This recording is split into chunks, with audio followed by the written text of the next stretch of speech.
Anne-Marie, our online support community for later in life lesbians is about to have a major upgrade. So, do you want to tell the nice people what's going on, or is it still a secret? Oh, we are so ready to share this great news. I'll be happy to do the honors. We have found a new home online inside of a platform called Mighty Networks.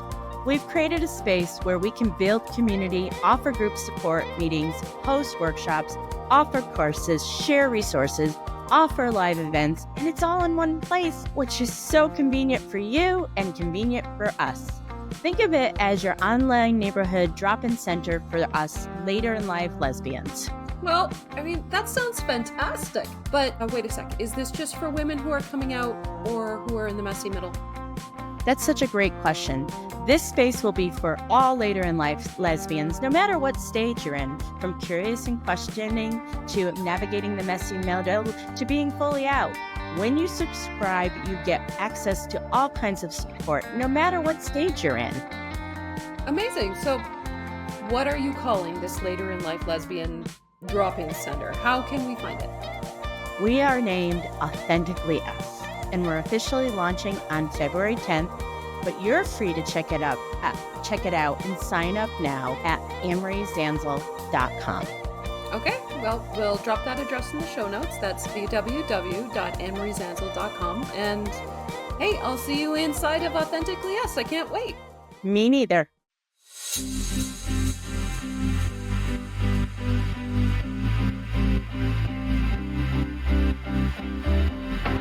Hey, queer friends and allies. Welcome to Season 6 of Coming Out and Beyond, LGBTQIA+ stories. Here's your host, Anne-Marie Zanzal. Hello and welcome back to another episode of Coming Out and Beyond, LGBTQIA+ stories. This is Anne-Marie Zanzal. Hey, I'm Barbara. How you doing? And we are very excited to say hello today. We haven't recorded together in a while, so this is fun. And we are going to talk about resiliency today. But first, let's catch up on some things. We recorded in a while. Anne-Marie, is there something that's been keeping you busy lately? Yes, Barb, there has. As you would know, I became a grandmother. Yay! I became a grandma. He was born a week ago tomorrow. So he'll be a week old tomorrow, and his name is Avi. And I am out in California with his mom and dad, and being a grandma full time, working a little bit here and there, but really enjoying my grandson for the first week of his life. So it's been he's already changed in the last week. Remarkable when you see a brand new tiny baby and you think, like, were my kids ever that small? Like, they're so tiny. He looks a lot like his mom, who's my daughter. And so I can remember that because I can see him in his mouth. He's got very kissy lips. You just want to kiss him. And her nose as well. So from like the nose down, he looks like his mom. And then he looks like his dad everywhere else. Oh, I've seen pictures. He's such a cutie. He is a cutie. So we're really enjoying that. And Barb, you had like a little mishap this week. What happened to you? Yeah, well, I kind of did one of those whoop, whoop, whoop, whoop, losing your balance on the ice of Canada. Yes. Now it's finally warming up and things are starting to melt. But on Sunday, it was still like just as slick as an ice rink. And I didn't fall, but I lost my balance. So I'm kind of walking around like a pirate these past couple of days with a big leg. I wish I could see that. It's not that great a show, I gotta tell you. I changed the channel quite willingly, actually. It's not a fun place to be. So I'm just resting up because, of course, the growing season is coming up upon us pretty quick up here where we are in USDA Zone 5 growing. So I have a lot of gardening to do. I can't have a bum knee for that. I can't be sick. I'm busy. So I get that. I absolutely get that. Yeah. So we are going to talk about a topic that, first of all, we want to tell you that Authentically Us is growing. It is becoming this amazing community. Already, of course, the earliest members are very engaging, and we're up to about 42, 43 members, and people are really, really enjoying it. And so every month we are going to have a theme. And so this month we're talking about resiliency. And so if you want to join Authentically Us, this might be a good week to do it, because on Friday, March 21st, we're going to have a support group and a Q&A group in Authentically Us. So if you want to join for the free week, you can this week and get a bunch of different things that we are offering. We have multiple support groups during the week.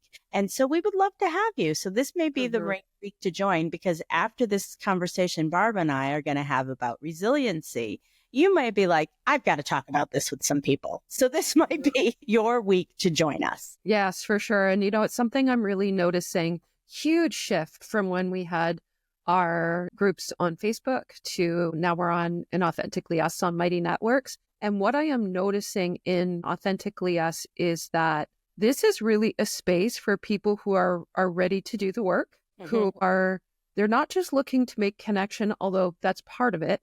They're not just looking to chat, but they're actually looking to make a change in their lives and do some learning and growing.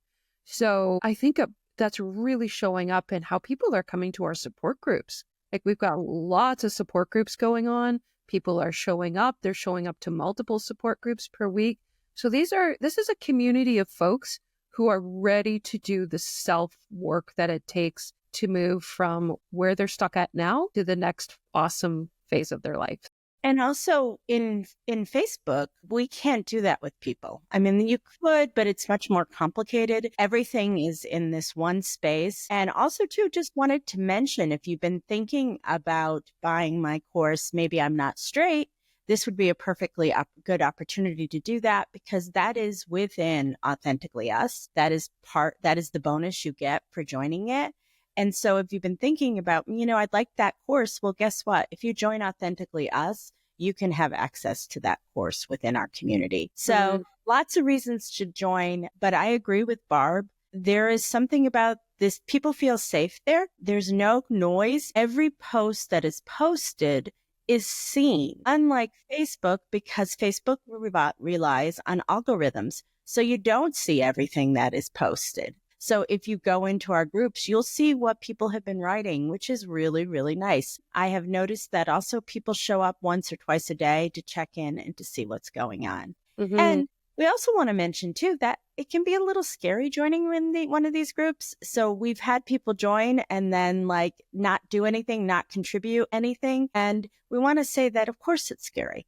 I mean, you're thinking about making a major change to your life. Of course, it's scary.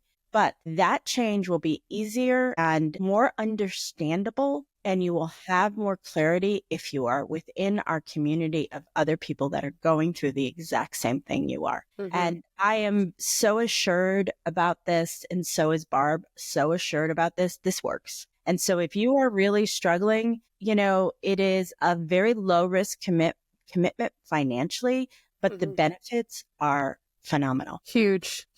I can't think of another area, another avenue to finding this level of support for this little of investment. So, if you're feeling spooky about it, maybe you joined and then decided, no, I'm not quite ready. You know what? That's okay. Come back when you're ready. We're not going anywhere. And we're always going to be there, and you're always going to be welcome. Well, and I think that really segues really great into our topic today, which is about resiliency. And I think sometimes people get confused about what resiliency is. First of all, it's not a one and done thing. You're not resilient once and you're done. Resiliency is sometimes a quality that people have. And also, Barb and I are very, very big on helping people to define their values.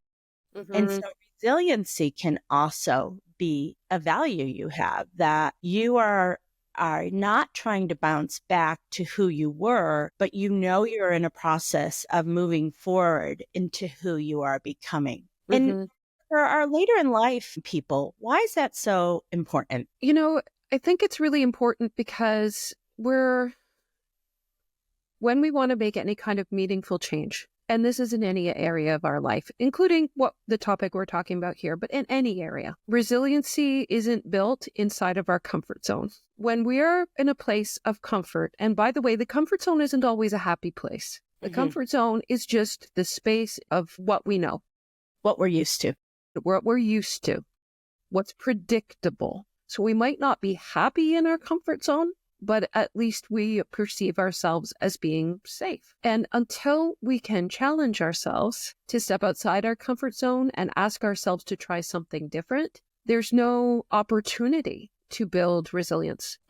So it requires challenging yourselves a little bit. And I'll say this, some of the women who come to us challenge themselves in a big way right off the hop, and they make great strides right out of the gate. And some of the women who come to us take incremental steps outside of their comfort zone, and they make incremental change. There's no right or wrong here. Right. There's you can no do right. do it at your pace. Correct. Right. And also too, resiliency is something that you already have.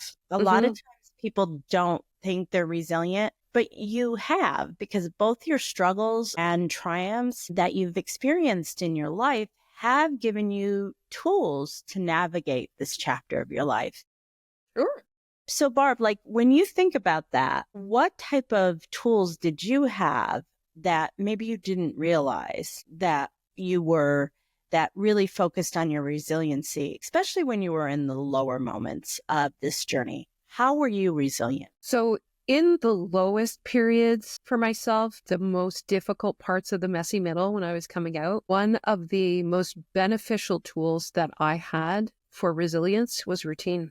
And that meant I was making a promise to myself to do what I needed to do, whether I felt like it or not. Actually, there was a really clever thing. I'll tell you a quick little anecdote. So my sister had a little Jack Russell Terrier named Maggie. And when I first came out and first left my marriage and then my catalyst relationship broke up, I was in a really low place. And my very wise sister said, I need you to take care of Maggie for me. And that little dog pulled me around the block at least 3 times a day, whether I felt like it or not, but I had an obligation to go out. So, of course, we know there's a mind-body connection. And so instead of lying in bed with the covers pulled up over my head, I got out, I moved my body, I got fresh air. Sometimes I got sunshine. I had some companionship with the dog. And just by virtue of getting outside and moving my body for half an hour, that helped to improve my mental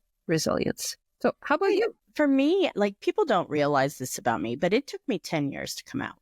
I don't talk about it a lot. If you follow me at all or hear anything, I talk about it sometimes, but it took me a long time. But one of the things that I did this time around, which I didn't do the other times, is I Googled late in life lesbian and I found a community. So for me, really, that is where I have gotten into this whole, how community changes everything, because I've lived that. The community made me resilient because all of a sudden I was hearing other people talk about things that I had only thought about in my head. I saw women giving really good advice because they had been through it before, but I also had people to catch me when I fell too, because whenever we're making a major life change, there will be times where you fall, and that's okay. That is part of the change. But when you're at that moment, when you're so upset and somebody says the right thing to you,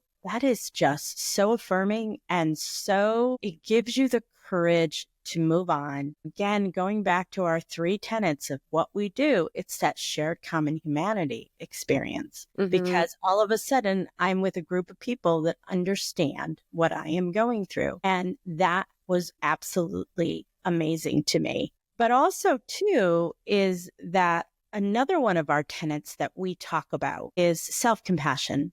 Our 3 tenets, these are the building blocks on which we do everything. Is self-compassion, shared common humanity, and mindfulness and meditation. Resilience isn't this, I've got to be tough on myself. I've got to make myself do something, even though it's painful and hard. Resilience is more about being kind to yourself and learning to differentiate between what your conditioned self is and what your authentic self is. And it's also about talking back to that inner critic. And so Barb and I have some thoughts about that. So let's talk a little bit about what authentic and conditioned self is. And in our first chapter of our course, Maybe I'm Not Straight, you're able to find, we have really great definitions of all of that. But briefly, Barb, what's conditioned self and authentic self? Sure. So conditioned self is the identity that we build for ourselves based on external factors. So these would be influences from family, peers, society, Religion. marketing, religion, anything that gives us a message about what it means to be a good woman, right? How do we be a good girl? How do we be a good Putting woman? good in quotes because. Right. Yeah. Right. Yeah. Because the good we're talking about here is that sort of Unattainable, informed by misogyny, heteronormativity, like just not good for women necessarily. Right. Not good for most women. Right. For some women, it may be fine, but not if you're a queer woman. So that would be our conditioned self. And they are messages that are external, but we internalize them. We come to believe those messages to be true. Now, an authentic self would be the flip it around. It's a 180. It's from the inside out. It's what we are integrally, what we were born to be. And it's that inner voice that comes from a place of what we truly need, want, and desire to be healthy and happy people. And here's the thing. A lot of those external messages that we get about what it means to be a good girl or a good woman are designed to tamp down our internal voice, to cause us to gaslight ourselves and not believe ourselves. You know what? This is just a phase, or this is just something girls do when they get drunk. Everybody does. Every woman goes through this phase where they thinks to go. Every woman thinks that they lie awake at night wondering if they're gay. Every woman. It's not real. It's just a moment. I'll stop thinking about this later. I mean, yes, it seems interesting, but you know what? It's not what I really want, because what I really want is to be a good wife and mom.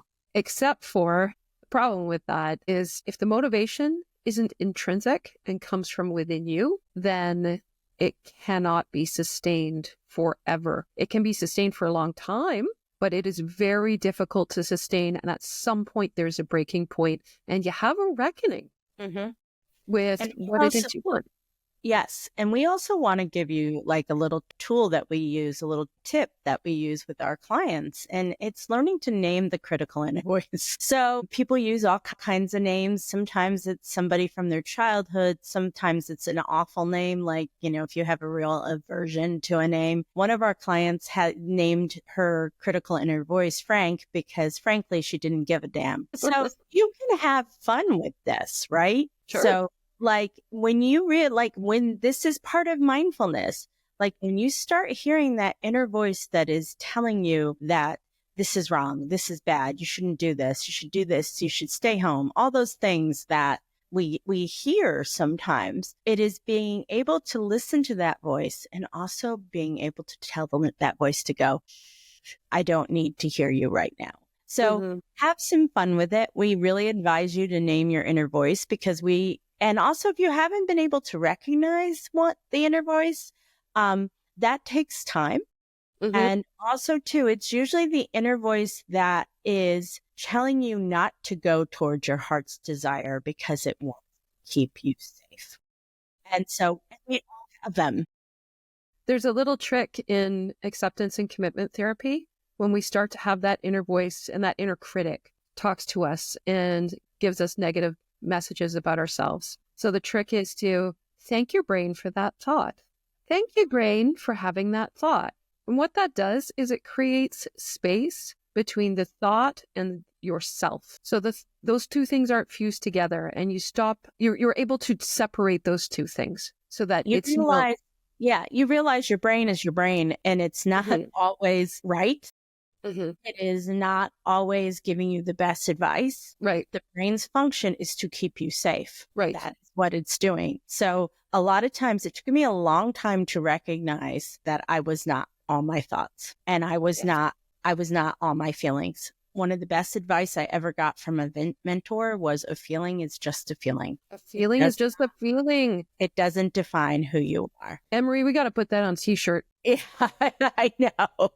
So, one of the things that does happen in this journey is that sometimes we face rejection.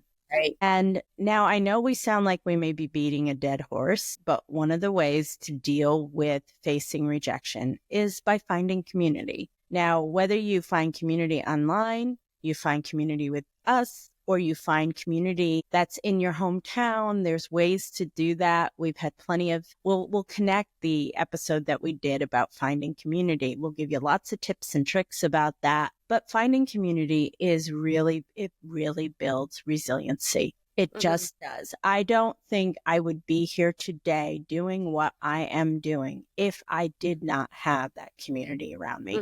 That community made me resilient. It made me realize I could leave my old work environment and start a new job. That community made me realize I could move. I mean, there is just so many things that being in community taught me. Yes, and important to go find that queer community because here's the thing. Okay, you ready for some real talk? I cannot think of a single woman who has been through this experience whose community of support has gone unchanged when they have moved from their straight life to their queer life. There is always an element of change. Some people will disappoint you.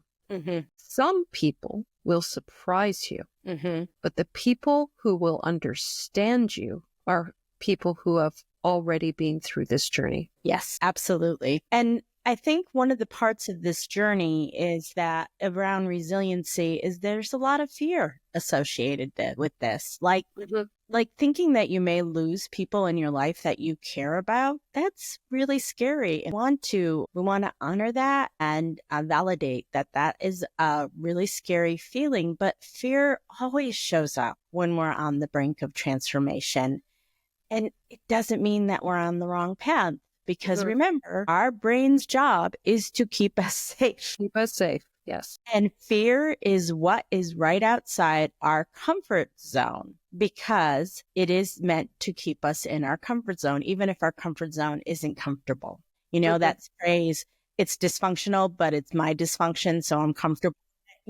So fear often shows up right away. And so how can we reframe the fear and uncertainty? Well, reframing it with language. Language is powerful and it's nuanced. And even making subtle changes with the words that we choose to describe things can make for a big mind shift. So here's a great example that we use all the time. A lot of women come to us and they say these exact words. It's remarkable. I'm afraid of blowing up my life. Now, that's very, in mental health, if there's extreme language being used, this is like anything that's catastrophizing, it's probably not true. It just comes from a place of fear. So if we can get curious about our thought when we have it and think, I'm afraid of blowing up my life. Okay. What does that mean? And how can we reframe this? How about instead of I'm blowing up my life, or I'm blowing up my husband's life, or I'm blowing up my children's life, let's change that word to I'm changing my life. I am changing my children's lives. I am changing my husband's life. And guess what? Change is one of the only things that we can count on in this life. Death and taxes and change. That's true. Well, and I also think, and that's like uncertainty. Change is uncertainty. And so many people, when they first come to us, they're like, I just want clarity. I just want to know what's going to happen next. And the thing is, life after coming out is not a straight path. Imagine that.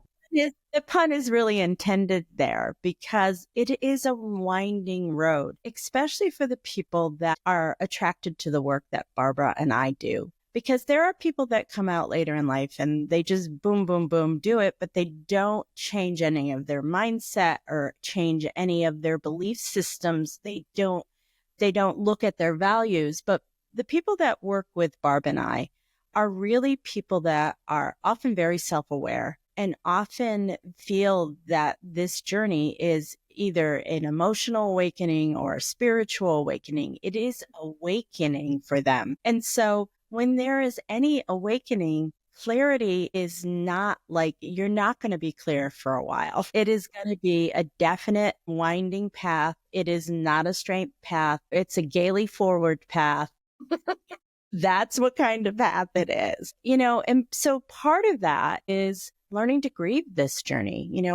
We have to grieve our past while also embracing the future. I think I said in a group yesterday, this is an experience of holding a lot of different emotions at the same time. Yeah. And so it's okay to mourn the life you thought you were supposed to have, because grief is a part of growth.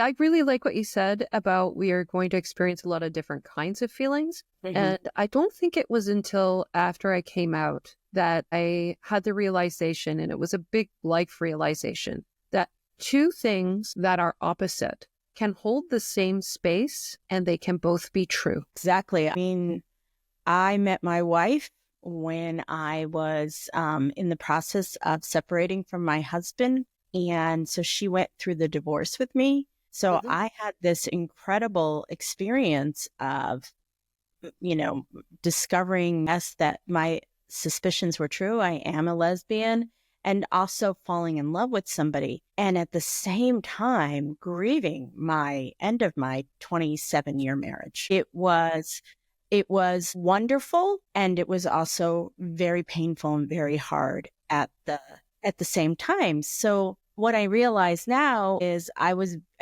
like, how can I do this? But I was actually being resilient, because I was holding space for both loss and possibility at the same time. And guess what? You are allowed to do that. You can hold space for the losses that you are experiencing, and you can also hold space for the possibilities that might happen. Because going back to what we were just talking about, so many people come to us is, what if I fail? Like, what if I do this and everything goes to shit? I'm going to say, what if you do this and it works out better than you ever imagined? So that is the being resilient, when you're holding space for both possibilities at the same time. Yes. It's being willing to try and fail.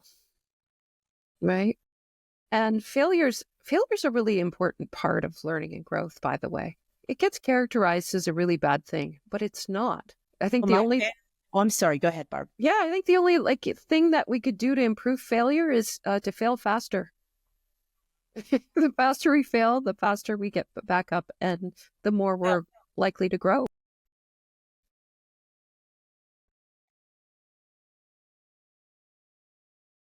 Totally.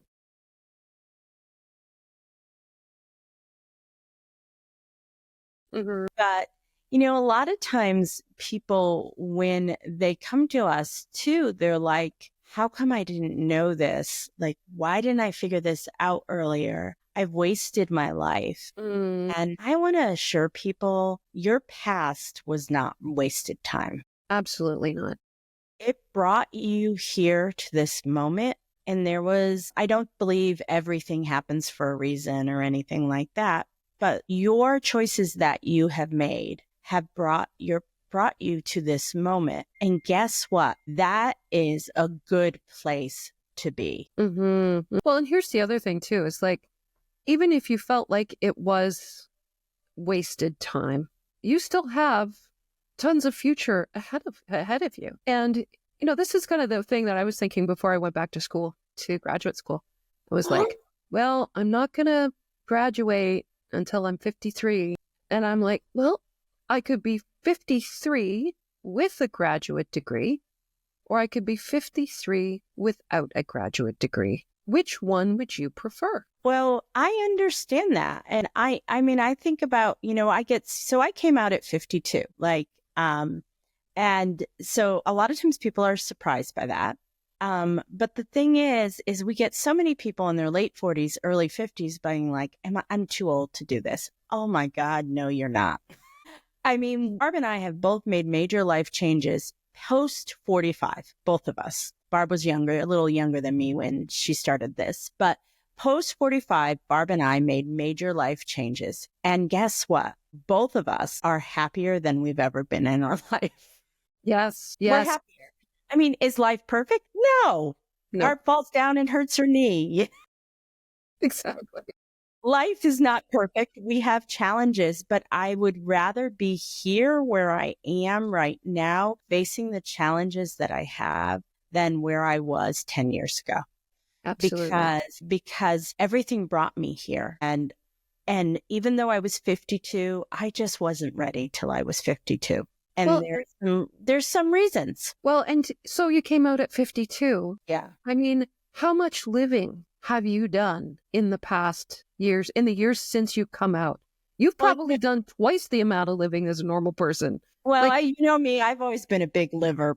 It's so funny, Barb, that you asked me about that, because I really do feel was when I was 52 that I became who I was always supposed to be. It doesn't negate the life I lived before that. Mm-hmm. That is a piece of who I am. But when I came out and did all the changes I needed to do, I became the best, most technical version of myself. And I have zero regret about doing it when I did. And I have done so much living in the last 8 years that have included things that I never imagined, like creating a business that served our community, working with you and building the business with you, falling in love with my wife. I mean, I always knew I was going to be a grandma, but it's nice to be one now. And also reconciling like my divorce from my now ex-husband, which has been almost as, it's been, I was somebody that didn't want to do an open marriage or anything like that. I just knew I wasn't capable of any of those things. So I knew that if I wanted to explore this, I needed to get divorced. That was something I knew I needed to do. And so like being able to reconcile all those feelings I have about all of that. And even though I've been divorced 7 years in about a month, still processing it. So like being able to give myself to process all the things that I have gone through has been the greatest gift, but I'm fearless now. I've already done the hardest thing I ever thought I was going to do, which was leaving a very safe and secure marriage to become the best version of myself. Mm-hmm. Do anything now. Yeah, right. I'm 1,000% echo that sentiment. When I think about my former life, it was like I was trying to walk with my boots stuck in the mud. And today, after claiming my independence and having more autonomy, just steering my life in a direction that I wanted to go, like I'm flying now. I'm not stuck. Well, yeah, because resiliency is not just about surviving. It's about thriving. We get to seek out joy, we get to seek out pleasure, and we get to seek out connection. And so we have to, if we're someone who's never experienced that before, going back to the self-kindness, giving ourselves permission to play, to explore, and to discover what makes you feel alive. Mm-hmm. And that has been part of this process for both of us, and like figuring out what makes us feel alive, figuring out what makes us feel satiated and happy. Yes.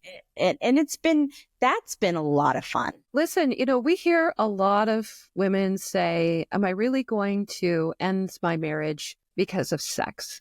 And it's not about sex. Well, first of all, it's not just about sex. It's a little bit about sex. Our in relationship, there's, there's just, it's multifaceted. There's a psychological, spiritual, social, intellectual, all of those things. But sex is an important part of that too. And we are, as human beings, we're sexual beings, and having sexual gratification in a way that is intended for us as queer people. First of all, when we have it, we're not spending our lives mourning not having it and taking up headspace and always having a sense of longing, always wondering what that must be like, feeling disgruntled on a regular basis about what we do have because it's not the right fit for us. And so when we do step away from that and have sexual relationships that are fulfilling, that do bring us joy, that do feel right to us, it suddenly frees up all that other energy that was dragging us down before.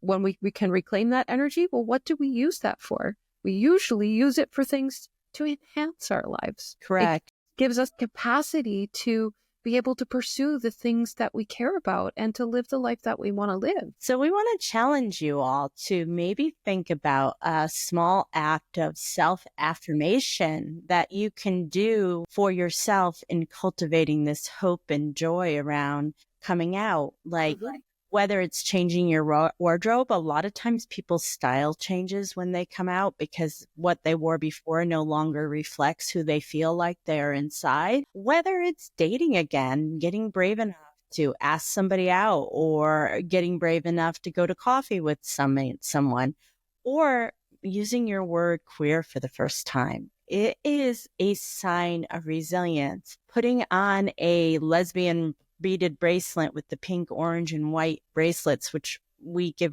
to everybody who comes to a Wing Woman weekend. Putting one of those on, maybe putting a small pin on that's got a little rainbow flag. Doing something to affirm your queerness is a way to cultivate your hope and joy on this journey. And finally, we want to remind you that resilience is a practice. It's not a destination. It is not a destination. It's not a once and done. Some of us get really good at it, and it becomes easier to be resilient after a lot of practice, but it is definitely a practice. So I would say, if you are feeling like you're falling down in your resiliency, don't worry about it. That's part of the process, right? Allowed to have moments that we're feeling weaker and other moments that we're feeling stronger. And we can help to cultivate that practice through mindfulness, right?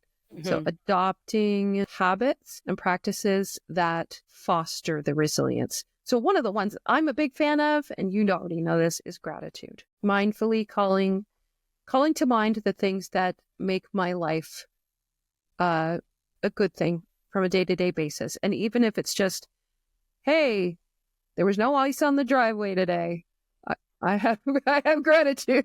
But as any practice, if you are somebody that works out, like if you go to the gym or you do yoga or something like that, you know how some days you go to the gym and you're all bouncy and bright and it's like, I'm here, yay, ready to exercise. And other days you're like, I don't want to be here. I don't want, and you're mad that you're there. What we want to say is that some days on this journey, it will feel easy. You'll feel amazing. You're like, I am on the right path. I love the word queer. Others days will feel heavy and hard. And we want you to know that both of these are part of the process. Resilience is not about making everything feel shiny and new and perfect. It is acknowledging that some days will be good and some days will be harder. And you have to trust yourself, please, because you've already survived 100% of your hardest days. Yeah. And any last advice, Barb, for people? That, tagging on to that last thought is, I often think like resilience and courage have very similar definitions. And it's knowing something is hard, but showing up and doing it anyway. Absolutely. A lot of people that listen to this program are in the messy middle. And so we've created an amazing messy middle checklist for you guys to just some of the things that you need to think about. And you do not have to complete the checklist because it is a long one, but it's just maybe something for you to think about, because sometimes people don't realize how many different various things that accompany this journey. And we've made it really easy for you. We've broken it down to self-kindness, community, and mindfulness and meditation, and practical stuff. We added a fourth one because there are some practical things to consider when you are going through the messy middle. So it is going to be in the notes to this show. If you're watching this on YouTube right now, you can click on the link below and get that messy middle guide, because we are here to help you be resilient, and we understand it, and we want you to invite you to the practice of resiliency. Yes. So, join us and check out Authentically Us, because it is so much easier to be resilient when you have a team on your side. And you have your people on your side. So thank you so much for joining us today. This is Anne-Marie and Barb signing off. You've been listening to Coming Out and Beyond, LGBTQIA plus stories with Anne-Marie Zanzal. New episodes of the Coming Out and Beyond podcast drop every other Friday. You can tune in at Apple Podcasts, Spotify, Google Podcasts, and at annemariezanzal.com. Be sure to hit subscribe when tuning in so you never miss an episode. And for more resources, articles, videos, and a free downloadable guide for coming out later in life, visit annemariezanzal.com.